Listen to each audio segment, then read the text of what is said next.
Welcome everyone to Nanthaveth Associates, where our focus is immigration law.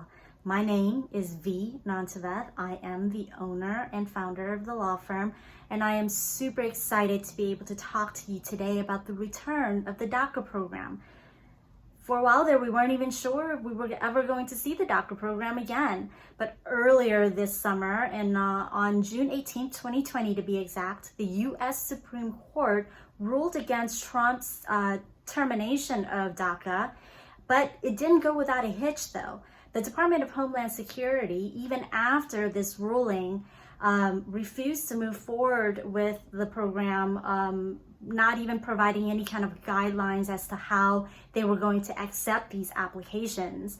But the good news came last week when a U.S. District Court ruled that DHS must comply with the original rules of DACA. And so here we are.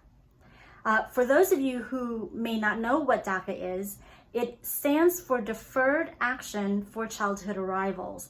This was a policy that was implemented by the Obama administration back in June of 2012. It is aimed at protecting qualifying young, undocumented immigrants who came to the U.S. as children, temporarily shielding them from deportation and also giving them the ability to have work authorization. Now, some of you may have heard that they're called dreamers. So, this has been in the news, calling them dreamers. Well, let me tell you, I've met these dreamers on almost a daily basis and got to hear a lot of their heartwarming stories.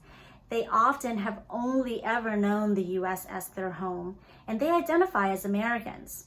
Okay, so now let's move into how you can actually qualify for DACA. Here are some of the rules: that you came to the U.S. before the age of 16. Now look, I'm about to throw out a lot of numbers here, so you might want to write this stuff down. Came before the age of 16, that you have resided in the United States since June 15th of 2007, that you were actually here on June 15th, 2012, and that you did not have immigration status at that time either.